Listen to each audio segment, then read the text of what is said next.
کتاب یہودیت تاریخ عقائد فلسفہ رابرٹ بینڈیویر الفیض کی دوسری تقریر جاب نے کہا انسانی زندگی بہت مختصر اور تکلیفوں سے پر ہے۔ انسان تیزی سے ایسے بڑھ رہے ہیں جیسے تیزی سے پھول بڑھتے ہیں، جیسے سائے کوشش کے بغیر بڑھتے ہیں۔ اے خداوند، تمہاری نظریں مجھ پر ہی کیوں مرکوز ہیں؟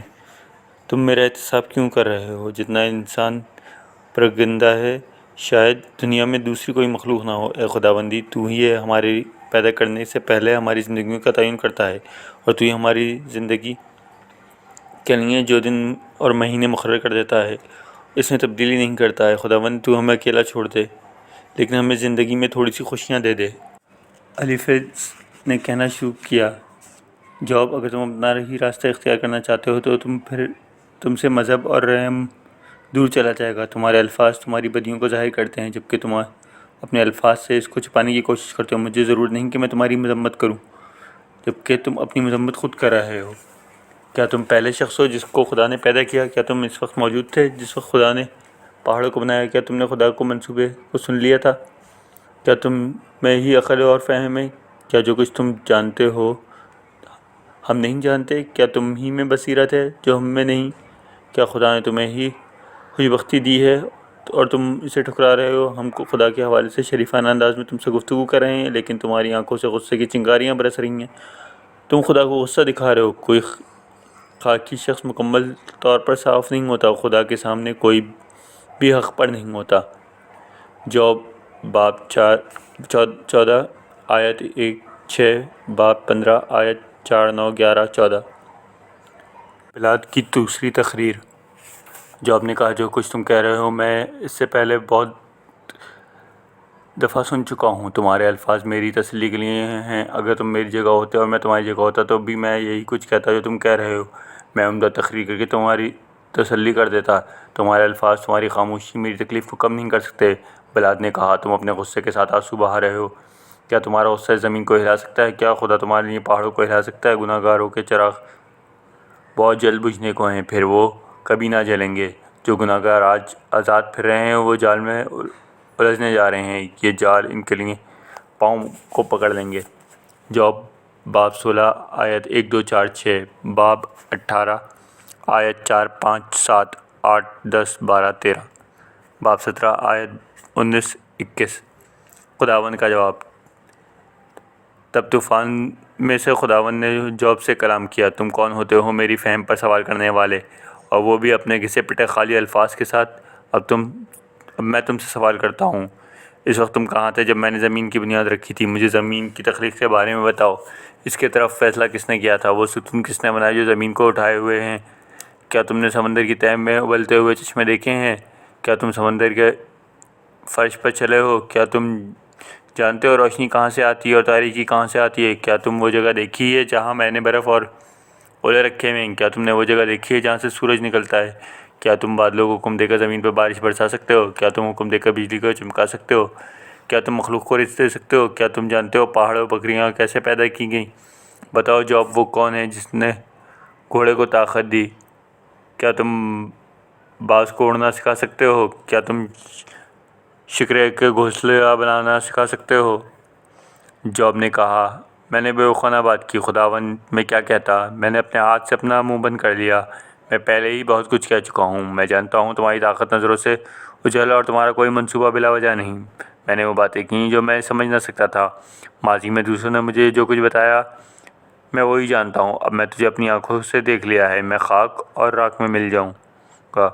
جاب باب 38 آیت 1-6، 16، 19، 22، 34، 35، 39، 41، باب 39 آیت 1، 19، 26، 27، باب 40 آیت 3-5، باب 42 آیت 2-3-5-6۔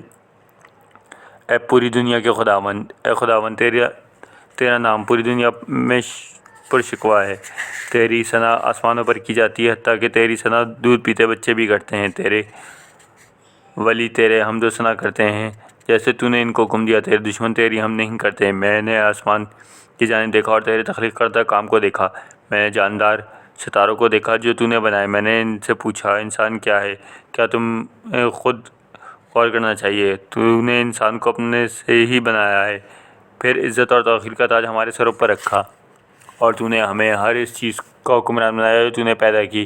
تو نے اپنی مخلوق کو ہمارے ماتحت کیا، بھیڑوں کے گلے، مویشیوں کے ریوڑ اور جنگلوں کے درندوں، ہوا کے پرندوں، سمندر کی مچھلیوں، وہ سب مخلوق جو سمندر میں رہتی ہیں۔ اے خداوند، ساری دنیا میں تیرا نام پرشکوہ ہے۔ سالم باب 8 آیت 1 تا 9۔ میرے خدا تم نے مجھے کیوں چھوڑ دیا؟ میرے خدا تم نے مجھے کیوں چھوڑ دیا؟ تم نے میری مدد کرنے سے دور کیوں ہو؟ مدد کے لیے میری دعائی سن میرے خدا۔ میں نے تجھے بلایا لیکن تم نے کوئی جواب نہیں دیا۔ میں نے رات کو بلایا، میں نے سنا۔ اے خدا تو پاک ہے، ہمارے اجداد بھی تم پر اعتقاد رکھتے تھے، ہم تم سے مایوس نہ ہیں۔ میں ایک کیڑا ہوں، میں آدمی نہیں ہوں۔ مجھے ہر کسی نے زخمی کیا اور حقیر جانا۔ جس کسی نے مجھے دیکھا میرا مذاق اڑایا۔ کچھ نے کہا تم خدا پر بھروسہ رکھو، خدا ہی تمہیں بچائے گا۔ اے خدا تو ہی مجھے میری ماں کے بطن سے پیدا کرنے والا ہے، پھر مجھے میری ماں کی چھاتیوں سے دودھ پلا کر زندہ رکھا۔ میں اپنی پیدائش سے ہی تم پر ایمان رکھتا ہوں، تم ہی میرے خدا ہو۔ اے خدا مجھ سے دور نہ ہو، مصیبت میں میرے قریب ہے اور میری مدد کرنے والا کوئی نہیں۔ میرے جسم کو طاقت دے جیسے پانی زمین کو طاقت دیتا ہے۔ میری ہڈیاں میرے جوڑوں سے باہر ہیں، میرا دل موم کی طرح میرے سینے میں پگھل گیا ہے، میرا گلا مٹی کی طرح خشک ہے، میری زبان میرے تالو سے چپک جائے گی، میں موت کی مٹی میں چلا جاؤں گا۔ بدی کا گروہ میرے ارد گرد کتوں کی طرح کھڑا ہے، وہ میرے قریب آ کر مجھے چھیڑ پھاڑ دینا چاہتے ہیں، وہ میرے ٹکڑے ٹکڑے کر کے آپس میں بانٹ لینا چاہتے ہیں۔ خداوند مجھ سے دور نہ جا، مجھے بچانے کے لیے آ۔ سالم باب 22 آیت 1 تا 11، 14، 16، 17، 19۔ خداوند میرا گڈڑیا ہے، مجھے کسی چیز کی کمی نہ ہوگی۔ وہ مجھ سے سبززاروں میں رکھے گا، وہ مجھے شفاف پانیوں کی طرف لے کر جائے گا، میری روح کو تر و تازہ کر دے گا، وہ میرے صراط مستقیم کی طرف رہنمائی کرے گا۔ اگر میں کسی اندھیری ترین وادی کی طرف چلا جاؤں تو مجھے کسی گناہ کا ڈر نہ ہوگا، کیونکہ اے خدا تو میرے ساتھ ہوگا، تیری لاٹھی میری حفاظت کرے گی۔ تم میرے لیے دعوت کا اہتمام کرو، تم میرے دشمنوں کے سامنے مجھے تیل سے مسح کرو، اور تمہاری اچھائی اور محبت مجھے میں ابھرے گی۔ میں اپنی زندگی کے تمام دن گھر میں رہتے ہوئے گزار دوں گا۔ سالم باب 23 آیت 1 تا 6۔ خوش ہیں وہ جن کے گناہ بخش دیے گئے، وہ خوش ہیں جن کے گناہ معاف کر دیے گئے، جن کی غلطیاں معاف کر دی گئیں۔ خوش ہیں وہ لوگ جن کے گناہ خداوند کے سامنے نہیں گنے گئے۔ جب میں اپنے گناہوں کا اعتراف نہیں کرتا تو میں سارا دن پریشان رہتا ہوں، میرا جسم عذاب میں رہتا ہے، دن رات تمہارا بھاری ہاتھ مجھ پر رہتا ہے، میری طاقت نچڑ جاتی ہے جیسے گرمیوں میں جسم پسینہ نچڑتا ہے۔ جب مجھے معلوم ہوتا ہے کہ میں نے تیرے خلاف گناہ کیا ہے تو میں اپنی برائی کو چھپاتا نہیں ہوں، میں اپنے گناہوں کا اعتراف کا فیصلہ کر لیتا ہوں، تو مجھے معاف کر دیتا ہے۔ وہ لوگ جو تم سے وفاداری رکھتے ہیں انہیں چاہیے کہ ضرورت کے وقت تم سے دعا کریں۔ جب کوئی سیلاب یا مشکل آئے تو گمراہ لوگ تیری جانب رجوع نہیں کرتے، جبکہ تم ہی پناہ گاہ ہو، تم ہی حفاظت کرنے والے ہو۔ خداوند کہتا ہے جو راستہ تجھے بتاؤں اسی پر چلنا، میں تیری رہنمائی کروں گا۔ بے وقوف نہ بننا جیسے گھوڑے اور خچر ہوتے ہیں، ان کو لگام سے قابو کیا جاتا ہے۔ گناہ گار مصیبت میں گرفتار ہوں گے لیکن جو خدا پر ایمان رکھیں گے خدا کی محبت ان کو گھیر لے گی۔ خدا پر ایمان رکھو، خوش رہو۔ سالم باب 23 آیت 1 تا 11۔ خدا ہماری پناہ گاہ ہے اور طاقت ہے، وہ مشکل میں فوراً ہماری مدد کرتا ہے۔ اگر زمین ہل بھی جائے تو ہم خوفزدہ نہیں ہوں گے، اگر پہاڑ سمندر کی تہہ میں گر جائیں تو بھی ہم خوفزدہ نہیں کھائیں گے، اگر سمندر بگڑ جائیں اور جھاگ بن جائیں تو بھی ہمیں خوف نہیں ہوگا۔ ایک دریا ایسا جس کا پانی خدا کا شہر کو خشک کر سکتا ہے، وہ مقدس گھر آسمانوں سے اوپر ہے، خدا اسی گھر میں ہے، اس کو کبھی زوال نہیں۔ قیامت کے دن وہیں سے مدد آئے گی۔ خداوند ہمارے ساتھ ہے، یعقوب کا خدا ہمارا خدا ہے۔ آؤ خدا کے کام دیکھو، وہ حیران کن چیزیں دیکھو جو اس نے زمین پر بنائی۔ وہ کمان کو توڑ سکتا ہے، ڈھال کو لپیٹ سکتا ہے، نیزے کو توڑ سکتا ہے۔ وہ فرماتا ہے مجھے پہچانو، میں خدا ہوں، میں سب قوموں سے اوپر ہوں، بلکہ روئے زمین پر طاقتور ترین ہوں۔ خداوند ہمارے ساتھ ہے، یعقوب کا خدا ہماری پناہ گاہ ہے۔ سالم باب 46 آیت 1 تا 5، 7 تا 11۔ تیرے رہنے کی جگہ کتنی خوبصورت ہے، تیرے رہنے کی جگہ کتنی خوبصورت ہے۔ اے خداوند قدوس، میری روح سالوں سے تیرے دربار میں رہی، میرا دل، میرا پکار صرف خداوند ہمیشہ رہنے والوں کے لیے ہے۔ جبکہ چڑیاں بھی گھر بنا لیتی ہیں، ببیلے بھی گھونسلہ بنا لیتی ہیں، وہ اپنی چھوٹی چھوٹی قربانیاں تیری قربان گاہ کے قریب رکھ دیتی ہیں۔ اے خداوند قدوس، میرے بادشاہ، میرے خدا، وہ کتنے خوش قسمت ہیں جو تیرے گھر کے قریب رہتے ہیں، وہ تیری ستائش کرتے ہیں۔ میری خواہش ہے کہ میں اپنے خداوند کے دروازے کا خادم ہوتا، بجائے اس کے کہ میں خیموں میں رہنے والے بد کرداروں کے ساتھ رہوں۔ اے خداوند قدوس، اس شخص کو برکت جو تجھ پر اعتقاد رکھتا ہے۔ سالم باب 84 آیت 1، 4، 10، 12۔ خداوند تو اپنی زمین پر رحیم تھے۔ خداوند اپنی زمین پر رحیم تھے، تم نے اپنے بندوں کے گناہ خطائیں معاف کیں، پھر تم نے جلال میں آ کر اپنے رحم کو اپنے سے الگ کر دیا۔ ہمیں دوبارہ بحالی کر دے اے ہمارے خداوند قدوس، تو ہم سے اپنا غصہ ختم کر دے۔ کیا تو ہمیشہ ہم سے روٹھا رہے گا؟ کیا تمام نسلیں تیرے غصے کے زیر عتاب رہیں گی؟ ہمیں پھر سے طاقتور کر دے، تیرے بندے تیری رحمت کے طلبگار ہیں۔ تو ہمیں محبت کی لافانی کے سائے میں رکھ، تو ہماری حفاظت فرما۔ میں سن رہا ہوں کہ خداوند قدوس کیا کہہ رہا ہے، وہ امن کا وعدہ کرتا ہے۔ اگر ہم اپنی بے وقوفیوں سے چھٹکارا حاصل نہ کر سکے تو اپنی رحمت کو ان لوگوں پر برسائے گا جو اس کی توقیر کریں گے۔ اگر ہم نیک عمل کریں گے تو وہ ہماری سرزمین پر رہے گا، ہمیں محبت اور اعتماد ملے گا، انصاف اور امن ہمیں چومے گا۔ انسان وفادار یہ زمین سے ابلے گی تو پھر خدا کی نیکی آسمانوں سے برسیں گی۔ خدا وہی کچھ دے گا جو اچھا ہوگا، ہماری سرزمین پر عمدہ اناج پیدا ہوگا، انصاف خداوند کے سامنے ہوگا اور اس کے قدموں کے لیے راستہ ہموار ہوگا۔ سالم باب 85 آیت 1 تا 15۔ آؤ خوشی کے لیے گائیں، آؤ خداوند کے لیے خوشی کے لیے گائیں، اپنے نجات کی چٹان پر اونچی آواز سے گائیں۔ آؤ خداوند کے سامنے شکرانہ ادا کریں، اسے موسیقی اور گانے سے بہلائیں۔ عظیم ترین خدا جو تمام خداؤں کا بادشاہ ہے، جس نے زمین اور پہاڑوں کی چوٹیاں بنائیں، جس نے سمندر بنایا، اس کے ہاتھوں نے خشک زمین بنائی۔ آؤ اس کے سامنے جھک جائیں، خداوند جس نے ہمیں بنایا اس کے سامنے جھکیں۔ وہ ہمارا خدا ہے اور اس کی چراگاہ کی بھیڑیں ہیں، ہمارا ریوڑ اس کی نگرانی میں۔ اگر آج تم اس کی آواز سنو، تمہارے دل سے اس طرح سخت نہیں رہیں گے جیسے سیرا میں ہوتے ہیں۔ اسی سیرا میں تمہارے اجداد نے خدا کو امتحان دیے تھے، انہوں نے خدا کے کام کو دیکھ لیا تھا۔ 40 سال تک خدا ان کی نسلوں سے ناراض رہا، تب اس نے کہا تھا یہ وہ لوگ ہیں جن کے دل سخت ہوگا، انہوں نے میرے کام کو رد کیا۔ تب اس نے غصے میں آ کر قسم کھائی تھی کہ وہ کبھی بھی میری راحت سے لطف اندوز نہ ہو سکیں گے۔ سالم باب 95 آیت 1 تا 15۔ میرے سب گناہ خدا معاف کر دیتا ہے، خداوند میرے سب گناہ معاف کر دیتا ہے، مجھے سب بیماریوں سے شفا دیتا ہے۔ وہ مجھے عزیز رکھتا ہے، اپنی محبت کا تاج میرے سر پر رکھتا ہے۔ وہ اچھی چیزیں دے کر میری خواہشات پوری کرتا ہے، میری جوانی کو شہباز کی طرح بھرپور بناتا ہے۔ خداوند شاندار داتا ہے، وہ غصے میں دھیما ہے اور شفیق ہے۔ وہ ہمیں وہ سزائیں نہیں دیتا جس کے ہم حقدار ہیں، وہ ہماری خطاؤں کو بخش دیتا ہے۔ وہ اس قدر بلند ہے جیسے زمین پر آسمان بلند ہے، جو اس کی توقیر کرتے ہیں ان سے بہت زیادہ محبت کرتا ہے۔ ان کی محبت اس کی قدر وسیع ہے جیسے مشرق اور مغرب کے درمیان کا فاصلہ۔ وہ ہم سے گناہ جھاڑ دیتا ہے، وہ ایسے ہی شفیق ہے جیسے ایک باپ اپنے بچوں کے ساتھ ہے، جو اس کی عبادت کرتے ہیں، جو اس کا اجر دیتا ہے۔ وہ جانتا ہے کہ ہم کیسے خلق ہوئے ہیں، وہ ہمیں باور کراتا ہے۔ ہم خاکی ہیں، ہم گھاس کے مانند ہیں، ہم ایک پھول کے مانند ہیں جو کھیت میں اگتا ہے۔ ہم پر ہوا کے جھونکے چلتے ہیں اور ہم ختم ہو جاتے ہیں۔ خداوند اپنی تخت آسمانوں پر قائم رکھا ہے اور وہ سب کا بادشاہ ہے۔ سالم باب 103 آیت 3 تا 5، 8 تا 19۔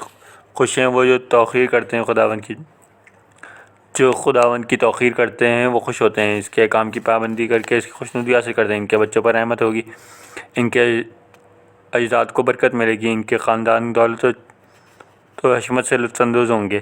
نیکی ان پر ہمیشہ سایہ فگن رہے گی، نیک لوگوں کو تاریکی میں روشنی ملے گی، ان کو اچھائی کا اجر ملے گا۔ جو سخی ہیں وہ خوش ہیں، جو غریب جو کو قرض حسنہ دیتے ہیں اور لوگوں سے دیانتداری سے تجارت کرتے ہیں، ایسے لوگ کبھی پامال نہیں ہوں گے، ان کی نیکیاں ہمیشہ یاد رکھی جائیں گی۔ وہ بری خبروں سے خوفزدہ نہیں ہوتے کیونکہ ان کا عقیدہ پختہ ہوتا ہے، ان کے دل صاف ہوتے ہیں، ان پر خوف طاری نہیں ہوتا کیونکہ وہ جانتے ہیں ان کے دشمن شکست کھائیں گے۔ وہ ضرورت مندوں پر شفقت کرتے ہیں، وہ دور اور نزدیک ہر جگہ عزت پاتے ہیں۔ بد کردار نیک لوگوں کی طرف دیکھ کر پگھل جاتے ہیں۔ سالم باب 112 آیت 1 تا 10۔ میں خداوند سے محبت کرتا ہوں، وہ میری آواز سنتا ہے، وہ رحم کے لیے میری پکار سنتا ہے۔ جب سے اس نے میری طرف خیال کیا، اس کو پوری زندگی پکارتا رہوں گا۔ موت کا کرب مجھ پر سے ختم ہو جائے گا، میں غموں اور دہشت سے بھرا ہوں، اور جب میں خدا کا نام پر پکارتا ہوں تو اے خداوند مجھے بچا، تو خداوند مجھے پر مہربانی فرماتا۔ ہمارے خداوند اجر سے معمور ہے، وہ بے کسوں کی مدد کرتا ہے۔ جب میں خطرے میں گھرا ہوتا ہوں تو وہ میری مدد کو آتا ہے، میری روح کو سکون ملتا ہے۔ خدا میرے ساتھ نیکی کرتا ہے، میں جب اس کے سامنے جاتا ہوں تو کہتا ہوں اے خداوند قدوس، میں تمہاری اچھائیوں کا جواب کیوں کر دوں جو تم نے میرے لیے کی؟ میرے اجر کا پیالہ اٹھاؤں گا، تمہارا نام لے کر پیوں گا۔ جو تمہارے لوگ اکٹھے ہوں گے تو میں اپنا سب کچھ تمہیں پیش کر دوں گا۔ خداوند کے لیے ہر کوئی عزیز ہے، ہر زندگی متبرک ہے۔ میں تمہارا خادم ہوں، اے خداوند، میں تیری خدمت کروں گا جیسے میری ماں نے میری خدمت کی ہے۔ تو مجھے موت کی زنجیروں سے آزاد کیا، میں تجھے شکرانے کے بھیٹ دیتا ہوں۔ سالم باب 116 1 تا 9 12 تا 17۔ میں کرب میں پکارتا ہوں، میں جب کرب میں پکارتا ہوں تو خداوند کو پکارتا ہوں، وہ مجھے سیدھا جواب دیتا ہے۔ خداوند میرے ساتھ ہے، اس لیے مجھے کوئی خوف نہیں ہے۔ کوئی میرے ساتھ کیا کرے گا؟ کیونکہ خدا میرے ساتھ ہے، وہ میرا مددگار ہے۔ لوگوں پر بھروسہ کرنے کے بجائے خدا پر بھروسہ کرنا زیادہ بہتر ہے۔ خدا میری طاقت ہے، وہی میرا گیت ہے، وہی میرا محافظ ہے۔ میں مروں گا نہیں بلکہ زندہ رہوں گا اور اعلان کروں گا خداوند نے کیا کچھ کیا۔ اے خداوند میرے لیے نیکی کے دروازے کھول دے۔ میں خداوند کے دروازے میں داخل ہو کر اس کا شکریہ ادا کروں گا، کیونکہ وہ میرا محافظ ہے۔ ان پتھر کو جن کا معمار پھینک دیتے ہیں، خداوند ان کو اونچے میناروں پر نصب کرتا ہے۔ یہ سب کچھ ہماری آنکھوں کے سامنے ہوتا ہے۔ خداوند ہمیں پناہ ملے، اے خداوند ہمیں کامیابی عطا فرما۔ جو خدا کا نام لیتے ہیں ان پر رحمت فرما۔ تم میرے خداوند ہو، میں تمہارا شکریہ ادا کرتا ہوں، تم میرے خداوند ہو۔ سالم باب 118 آیت 5 7 8 9 14 17 19 21 22 28۔ مجھے اپنے قوانین کے معنی سکھا، اے خداوند، میں ان قوانین کو ہمیشہ پابندی کروں گا۔ تو اپنے قوانین کی تشریح کر، میں ان کو دل و جان سے مانوں گا۔ تو مجھے اپنے احکامات پر چلنے کا راستہ دکھا، میں اس راستے پر خوشی سے چلوں گا۔ تو میرے دل کو اپنی طرف پھیر دے، مجھے میں خلوص بھر دے، بے معنی خوشیاں میری آنکھوں سے دور کر دے اور میری زندگی کو اپنے قوانین کے مطابق ڈال دے۔ مجھے ذلت سے بچا، میں جانتا ہوں تمہارے قوانین بہت اچھے ہیں۔ میں ہمیشہ تمہارے قوانین کی پابندی کروں گا۔ میں زندگی کو نیکیوں سے بھرپور بنا دے۔ اے خداوند مجھے اپنی پوری محبت دکھا دے اور اپنے وعدے کے مطابق مجھے گناہوں سے بچا۔ جب لوگ میرا مذاق اڑائیں تو میں ان کو بتاؤں گا میں خداوند پر بھروسہ کرتا ہوں۔ تو مجھے ہمیشہ سچ بولنے کی توفیق دے، میں اپنے قوانین کو میری امید کو رکھ دے۔ میں ہمیشہ تمہارے قوانین کی پابندی کروں گا، ہمیشہ ہمیشہ کے لیے۔ میں ہمیشہ مکمل آزادی کی زندگی بسر کروں گا، کیونکہ میں نے ارادہ کر لیا ہے کہ میں تیرے ہی راستے پہ چلوں گا۔ میں بادشاہ کو بتاؤں گا کہ خداوند کا مقام کیا ہے۔ میں ایسا کرنے میں کوئی شرم محسوس نہیں کروں گا، تیرے احکام بجا لانے میں خوشی محسوس کروں گا، کیونکہ مجھے تیرے احکامات سے محبت ہے۔ تو ہمیشہ نیکی کرتا ہے اور تیرے قوانین انصاف پر مبنی ہیں، ان میں نیکی اور سچائی ہے۔ تو جب اپنے ماننے والوں کا امتحان لیتا ہے تو تیرے خادم مجھ پر بھروسہ کرتے ہیں۔ تیری ہدایت ہمیشہ صحیح ہوتی ہے، مجھے ان ہدایت کو سمجھنے کی توفیق فرما۔ سالم باب 119 آیت 33 37 39 48 137 38 باب 140 آیت 144۔ ایک نسل تیرے کام کی تعریف کرے گی، آنے والی آئندہ نسلوں میں سے ایک نسل تیرے کام کی تعریف کرے گی۔ اے خداوند ہر نسل تمہاری خدائی اعمال کی منادی کرے گی۔ بوڑھے لوگ اپنے بچوں کو خداوند کی شان کے بارے میں بتائیں گے اور تمہیں بے شمار اچھائی کی تعریف کریں گے اور تیری تعریف میں گائیں گے۔ میں تیری رحمت کو کبھی فراموش نہیں کروں گا، میں ہمیشہ دوسروں کو بتاؤں گا تو نے اپنی رحمت مجھے کیسے نچھاور کی۔ خداوند تو شان والا ہے، اجر دینے والا ہے، تو غصے میں دھیما اور تیری محبت بے پناہ ہے۔ تو ہر کسی پہ مہربان ہے، تجھے جو کچھ تو نے تخلیق کر دیا کوئی دوسرا نہیں کر سکتا۔ تمام مخلوق تیری ستائش کرتی ہے۔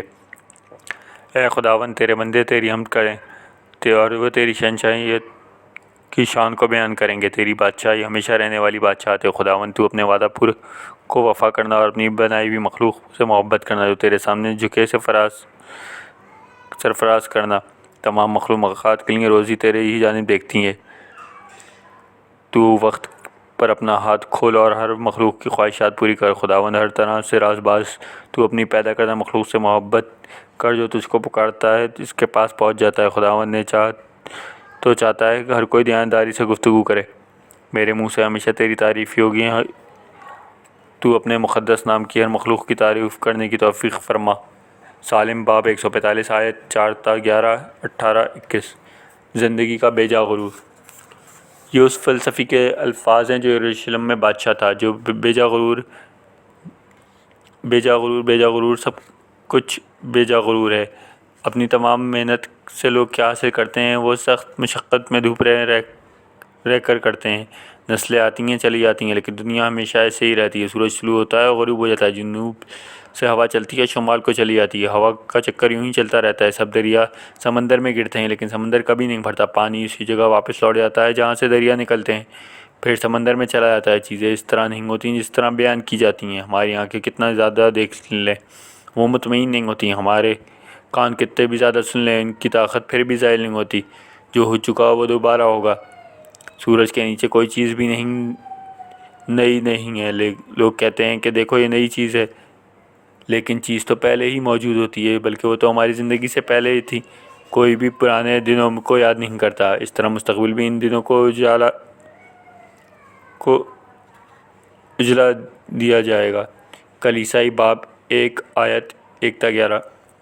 انسانیت پر کتنا بڑا بوجھ۔ جب میں نے بادشاہ کو اسرائیل پر حکومت کرتے دیکھا تو میں نے آسمانوں کے نیچے جو کچھ بھی ہو رہا تھا اس کو دیکھنے کے لیے اپنے آپ کو وقف کر دیا۔ خداوند نے انسانیت پر کتنا زیادہ بوجھ لاد دیا ہے۔ میں نے ہر وہ چیز دیکھی جو دنیا میں ہو رہی، اور میں تمہیں یقین دلاتا ہوں یہ سب بے جا غرور ہے۔ یہ صرف ہوا کے جھونکے کی طرح ہیں۔ جس چیز کو سوچا نہیں جا سکتا وہ وجود بھی نہیں رکھتی، اور اس کو وجود میں لایا بھی نہیں جا سکتا۔ میں نے اپنے آپ سے کہا بہت بڑا بادشاہ بن گیا ہوں۔ مجھ سے پہلے جن لوگوں نے یروشلم پر حکومت کی تھی ان میں سب سے زیادہ عقل مند ہوں۔ میں نے بہت زیادہ علم حاصل کر لیا۔ تب میں نے عقل اور بیوقوفی کے درمیان فرق کرنے کا فیصلہ کیا۔ اس کے علاوہ علم اور پاگل پن کے درمیان فرق کرنے کا فیصلہ کیا۔ عقل کے ساتھ مدہوشی تھی اور علم کے ساتھ غم۔ تب میں نے اپنی زندگی سے لطف اندوز ہونے کا فیصلہ کیا اور خوشی کی فطرت کو دریافت کیا، لیکن اس کا نتیجہ بے سود رہا۔ خے بے وقوف لگاتے ہیں، اس طرح ان کی خوشیاں پوری نہیں ہوتی۔ پھر میری خواہش ہوئی کہ میں عقل کا سراغ لگاؤں۔ میں نے فیصلہ کیا میں شراب پی کر مدہوش ہو جاؤں۔ شاید زمین پر اس مختصر زندگی کو بسر کرنے کا یہی بہترین طریقہ ہے۔ کلیسائی باب 1 آیت 12 تا 23۔ کارنامے بے جا غرور۔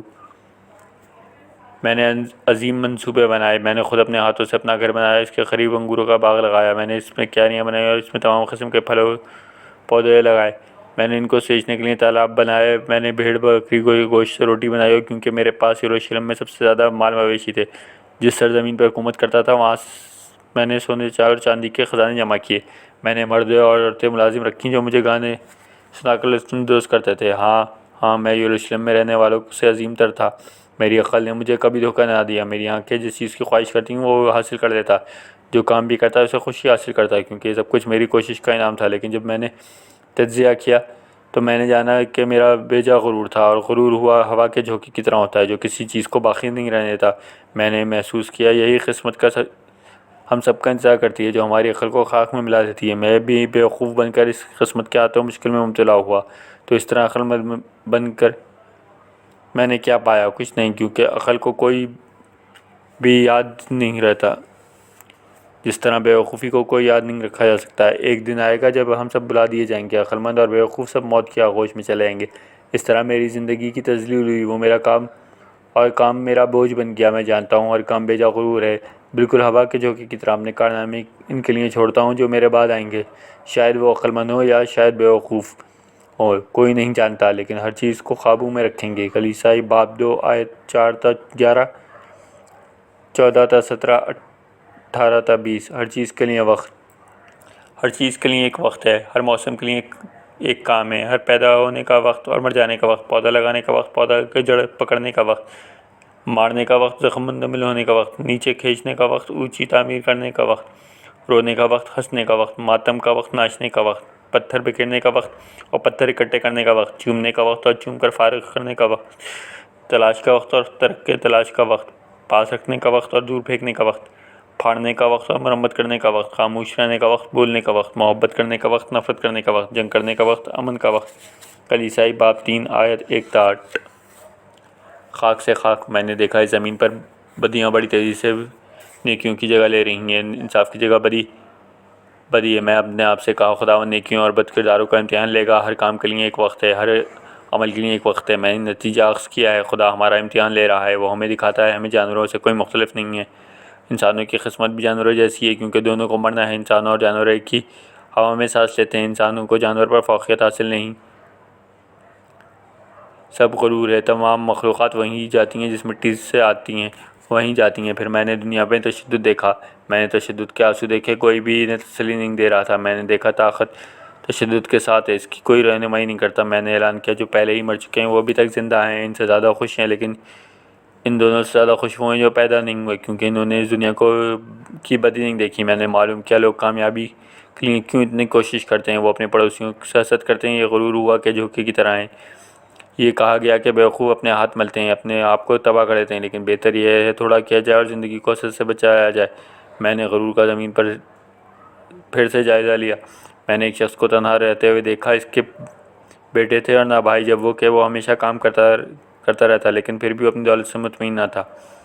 وہ کام کیوں کر رہا ہے، اپنی خوشیاں کیوں کھو رہا ہے؟ کتنی تکلیف دہ بات ہے۔ کلیسائی باب 3 آیت 16 تا 20، باب 4 آیت 1 تا 8۔ خدا کا جلال۔ جب تم ہیکل جاؤ تو اپنے قدموں کی نگرانی کرو، وہاں سننے کو جاؤ نہ قربانی چڑھانے کے لیے۔ صرف بیوقوفی ہیں جو صحیح اور غلط قربانیوں کے درمیان فرق نہیں جانتے۔ خدا کے ساتھ عہد کرنے میں جلدی نہ کرو، جلدی سے اپنے دل کے ساتھ اس سے کلام نہ کرو۔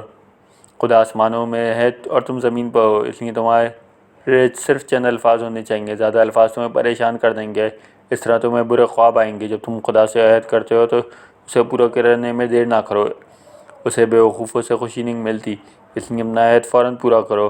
بہتر تو یہ ہے عہد نہ کرو، بجائے اس کے عہد کے توڑ دیا جائے۔ اپنی زبان کو گناہ سے آلود نہ کرو۔ خدا تم سے ناراض کیوں ہوتا ہے؟ وہ تمہارے ہاتھوں سے کیا ہوا کام کیوں تباہ کر دیتا ہے؟ زیادہ خواب اور زیادہ الفاظ غرور ہیں، یہ خدا کے جلال کے سامنے غرور ہیں۔ کلیسائی باب 5 آیت 1 تا 7۔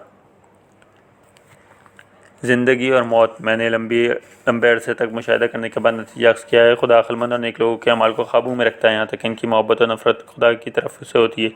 دراصل کوئی نہیں جانتا کل کیا ہونے والا ہے۔ سب لوگ ایک ہی خاندان اور نسل سے تعلق رکھتے ہیں، اور انہی میں سے بد لوگ ہیں اور انہی میں سے اچھے لوگ ہیں، انہی میں سے برے لوگ ہیں، انہی میں سے خالص اور انہی میں سے ناخالص، انہی میں سے مذہب پر اعتقاد رکھنے والے اور انہی میں سے بے عقیدہ۔ ایک اچھا آدمی ایک گناہگار سے بہتر نہیں ہوتا۔ ایک وہ ہے جس نے سمجھا کثرت اٹھا کر وہ خدا سے ڈرے گا، دراصل وہ خدا سے نہیں ڈرتا بلکہ وہ اپنی کثرت سے ڈرتا ہے۔ کچھ لوگ ذہنوں میں بدیوں سے بھرے ہوتے ہیں اور ان کے دل میں پاگل پن ہوتا ہے، تب وہ اچانک مر جاتے ہیں۔ جب وہ زندہ ہیں انہیں زندگی کی امید ہوتی ہے۔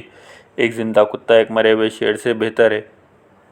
جو زندہ ہیں انہیں معلوم ہے کہ مرنا ہے، لیکن جو مر چکے ہیں انہیں کچھ معلوم نہیں کہ کیا ہونا ہے۔ جو لوگ مرے ہوئے ہیں ان کو کچھ نہیں ملے گا، وہ تو مکمل طور پر بھلا دیے گئے ہیں۔ ان کے مرنے کے ساتھ ہی ان کی محبتیں، ان کی نفرتیں، ان کے جذبات بھی مر گئے۔ اب وہ دنیا میں دوبارہ کوئی کردار ادا نہیں کر سکیں گے۔ اس لیے جو خدا نے تمہاری زندگی دی، اسے لطف اندوز ہو، کھاؤ پیو، خوش رہو۔ ان خواتین کی محفل میں رہ کر خوش مناؤ، اس خاتون کی محفل میں رہ کر خوش مناؤ جو تم سے محبت کرتی ہے۔ کلیسائی باب 9 آیت 1 7 9۔ وقت اور موقع۔ میں ایک اور چیز محسوس کی، دوڑ ہمیشہ نرم و نازک لوگ نہیں جیت سکتے، جنگ ہمیشہ طاقتور نہیں جیت سکتے، عقلمند لوگ ہمیشہ خوراک حاصل نہیں کر سکتے، دولت ہمیشہ تیز تر لوگوں کے پاس نہیں آتی۔ یہ سب کچھ وقت اور موقع کی مطابقت سے ہوتا ہے۔ مزید یہ لوگ نہیں جان سکتے کہ وقت کب آئے گا، جیسے ایک مچھلی ایک ظالم کے جال میں پھنس جاتی ہے یا پرندہ صیاد کے پندے میں پھنس جاتے ہیں۔ کچھ لوگ اس وقت برائی میں مبتلا ہو جاتے ہیں جب انہیں ان سے کوئی توقع نہیں ہوتی۔ کلیسائی باب 9 آیت 11 12۔ عقل کی بات سننا۔ میں دیکھ چکا ہوں دنیا میں عقل کس قدر بے توقیر کی جاتی ہے۔ ایک چھوٹا سا شہر تھا جس میں چند لوگ رہتے تھے۔ ایک طاقتور بادشاہ اس شہر پر حملہ کیا۔ اس بادشاہ نے اس شہر کا محاصرہ کر لیا، اس کی دیواروں کو گرا دیا۔ اس شہر میں ایک شخص رہتا ہے جو بہت زیادہ عقلمند اور ہوشیار تھا۔ اس نے طاقتور بادشاہ کو شکست دینے کا ایک منصوبہ بنایا، کیونکہ وہ غریب تھا اس لیے اس کی بات پر کسی نے دھیان نہیں دیا۔ میں ہمیشہ اس بات پر یقین رکھتا ہوں کہ عقل طاقت سے بہتر ہے، لیکن ایک غریب کی عقل کو تسلیم نہیں کیا جاتا اور اس کے الفاظ کو عزت نہیں کی جاتی۔ بیوقوفوں کو شور شرابہ سننے سے بہتر ہے کسی عقل مند کے شریفانہ الفاظ کو سنا جائے۔ بے شک ایسے بیوقوف لوگ کتنے ہی امیر کیوں نہ ہوں، لیکن وہ غریب عقلمند سے بھی بہتر نہیں ہو سکتے۔ جنگ میں عقل سے بڑا کوئی ہتھیار نہیں، لیکن صرف ایک چھوٹا سا گناہ ہی بہت ساری اچھائی کو ختم کر دیتا ہے۔ کلیسائی باب 9 آیت 13 تا 19۔ جوانی، بڑھاپا اور موت۔ نوجوان لوگ اپنی جوانی میں لطف اندوز ہوتے ہیں جب وہ اس سے زیادہ چھوٹے تھے اور زیادہ خوش تھے۔ جوانی میں تمہارے دل میں بہت سی خواہشات ہوتی ہیں، جوانی تمہارے لیے خوشی کا باعث ہوتی ہے، لیکن یاد رکھو جو کچھ کرتے ہو خدا سب کچھ دیکھ رہا ہے۔ تمہارے دل میں مدہوشی، تمہارے سر پہ سے گزرنے والی مصیبتیں، یہ سب کچھ تم کو ہمیشہ جوان نہیں رہنے دیتا۔ یاد رکھو تمہاری جوانی کو تخلیق کرنے والا اس کو ختم بھی کر دے گا۔ جب تم کہو گے اب میں زندگی اور لطف اندوز نہیں ہونا چاہتا، اس وقت سورج، چاند اور ستاروں کی روشنی تمہارے لیے مدھم ہو جائے گی اور بادل تم کو اچھا نہ لگیں گے۔ یہی بازو جو تمہاری حفاظت کرتے ہیں یہی تمہیں مشکل میں پھنسا دیں گے. تمہاری طاقتور ٹانگیں کمزور ہو جائیں گی, تمہارے منہ میں چند دانت رہ جائیں گے, تمہاری آنکھوں کی روشنی کم ہو جائے گی, تمہارے کان بہرے ہو جائیں گے, تم بازار کے شور نہیں سن سکو گے, تمہارے کان پنچکی کی گڑگڑاہٹ, موسیقی, پرندوں کے گانے بھی نہ سن سکیں گے. تم بلندیوں سے ڈرو گے اور کئی جگہوں سے خوف کھاؤ گے. تمہارے بال سفید ہو جائیں گے, تمہارے پاؤں زمین پر گھسیٹنے لگیں گے, تمام خواہشات ختم ہو جائیں گی جب تم آخری حد تک پہنچ جاؤ گے. پھر تمہاری لیے گلیوں میں ماتم ہوگا, تمہارا جسم زمین کی مٹی میں مل جائے گا, تمہاری روح خدا کی طرف لوٹ جائے گی, کیونکہ خدا نے یہ روح تمہارے جسم کو عطا کی تھی. کلیسائی باب 11 آیت 9, 12, 5, 7. عقلمند گدڑیا. فلسفی عقلمند تھا. اس نے اپنے علم میں بہت سے لوگوں کو بانٹا. اس نے بہت سے مشاہدات کر کے اپنا سچ کو پرکھا. اس نے ایسے الفاظ استعمال کیے جس سے لوگوں کو راحت ملتی, لیکن اس کا بنیادی مقصد سچ بولنا تھا. اس عقلمند کے الفاظ اس چھڑی کی طرح تھے جیسے گدڑیا نے اپنی بھیڑوں کو ہانکتا ہے. اس نے کہا اور اس کی کہاوتیں تیز کیلوں کی طرح تھیں جو کسی چیز میں گھپ جاتی تھیں. اس عقلمند کی عقل خدا عطا کردہ تھی. وہ ہم سب کا گدڑیا ہے. یاد رہے اس عقلمند نے کہ عقل مزید کچھ اضافہ کرنے میں کوشش نہ کی جائے, کیونکہ کتابیں لکھنے والے اپنی کتاب کا خاتمہ کبھی نہیں کرتے. وہ مزید لکھتے کے لیے ہر وقت تیار رہتے ہیں. یہاں ہم اس فلسفی کی تعلیمات کا نتیجہ اخذ کرتے ہیں. خدا کی تقدیس کی بجائے اس کے احکامات کی پابندی کی جائے. تمام تر انسانیت کا فرض ہے اس کی ستائش کرے. خداوند تمام اعمال کا حساب لے کر جس کو تم نے چھپا رکھا ہے وہ اس کو بھی دیکھتا ہے. وہ اچھائی اور برائی کا تعین کرتا ہے. کلیسائی باب 12 آیت 9 تا 14. فہم کی جڑیں. دنیا میں تمام عطا کردہ عقل اللہ تعالیٰ کی طرف سے ہے. وہ عقل و فہم کا پیکر ہے. کیا کوئی ہے جو سمندر میں ریت کے ذروں کو گن سکے؟ کیا کوئی ہے جو کوئی بارش کے قطروں کو گن سکے؟ کیا کوئی ہے جو وقت کی ابتدا سے انتہا کا شمار کر سکے؟ کیا کوئی ہے جو زمین سے آسمان کی بلندی کو ماپ سکے؟ سب سے پہلے خدا نے عقل کو تخلیق کیا اور اس کی فہم اور عقل ہمیں اس دنیا کی تخلیق میں نظر آتی ہے. کیا کوئی ہے جو عقل و فہم کی جڑوں کو پا سکے؟ صرف خداوند ہے جو اپنے عرش عظیم پر بیٹھ کر ہر چیز کو تخلیق کرتا ہے. وہی عقل و فہم کو تخلیق کرتا ہے پھر اسے اپنے ہر کام میں رکھتا ہے. اس نے دنیا کے ہر انسان کو عقل کے منبع میں سے کچھ نہ کچھ عقل فہم عطا کر دیے, لیکن وہ لوگ جو اس سے محبت کرتے ہیں ان کو بہت زیادہ عقل فہم عطا کر رکھی ہے. جیسے بن سراق باب 1 آیت 1 تا 10. خوشی کا گجرا. اگر ہم خدا کی طرف رجوع کریں خدا ہمیں خوشی کے گجرے عطا کرے. خوشی کا یہ گجرے دل کو خوشی عطا کرتے ہیں, جسم کو طاقت دیتے ہیں. اگر تم اپنے آپ خداوند کے لیے وقف کر دو تو تمہاری زندگی لمبی اور خوشگوار ہو جائے گی اور تمہاری موت پرامن ہوگی. خدا کی جانب رجوع کرنے سے عقل کا جوہر بڑھتا ہے. جب انسان ماں کے بطن میں پوشیدہ ہوتا ہے تو بھی عقل موجود ہوتی ہے. عقل تمام انسانوں کے ساتھ رہتی ہے, یہ ان کی ساتھی ہوتی ہے. اگر تم اپنے خدا کو سونپ دو تو خدا تمہیں عقل سے معمور کر دے گا. عقل تم میں سے ایسے سرایت کرتی ہے جیسے شراب اپنے جسم میں انڈیلتے ہو. خدا عقل کا منبع ہے, وہاں سے تم کو اس قدر عقل عطا کرتا ہے جس قدر تم عقل خود رکھ سکتے ہو. عقل ایسے ہی ہے جیسے تمہارے گلے میں پھول ہوگا. اس ہار میں تازہ اور خوشبودار پھول ہوتے ہیں. تمہارا ذہن عقل اور علم کا خزانہ ہوتا ہے. تمہارے ہاتھ میں عقل کی بدولت ہنرمند ہوتے ہیں. عقل کی جڑیں خدا کی رجوع میں ہیں. جیسے بن سراق باب 1 آیت 11 تا 20. عقل کے پھل. بلا وجہ غصے کی کوئی معافی نہیں. جب غصہ حد سے بڑھ جاتا ہے تو تباہی کی طرف بڑھ جاتی ہے. اپنے غصے پر قابو پائیں, حد سے نہ بڑھنے دیں. صبر کریں اور جب تک وہ غصہ ختم نہ ہو جائے اپنے آپ پر قابو رکھیں. آپ کا غصہ بجا ہوگا, آپ میں حلیمی بڑھے گی, آپ کی ستائش ہوگی. عقل نیکی کو ابھارتی ہے جبکہ بے عقلی گناہوں کی طرف لے جاتی ہے. اگر عقل کو کام میں لائیں گے تو خدا کے کام کی بجاوری کریں گے, تب خداوند تمہیں مزید عقل سے نوازے گا. خدا کی طرف رجوع کرنے سے عقل میں اضافہ ہوگا اور اپنے آپ پر قابو پانا آئے گا. شرافت اور نیکی عقل کے پھل ہیں. خدا کی جانب رجوع خلوص کے بغیر نہ کریں. اپنے آپ کے ساتھ ہر وقت سچ رکھیں. دوسروں کو چھوٹا بن کر نہ دکھائیں. اپنے ہونٹوں کی حفاظت کریں تاکہ اس سے کبھی ظلم کے الفاظ نہ نکلیں. دوسروں کے ساتھ بدسلوکی کا رویہ نہ اپنائیں. خدا تمہارے ہر خفیہ راز کو جانتا ہے, اس لیے ہمیشہ دوسروں کے ساتھ عزت سے پیش آؤ. جیسے بن سراق باب 1 آیت 21 تا 30.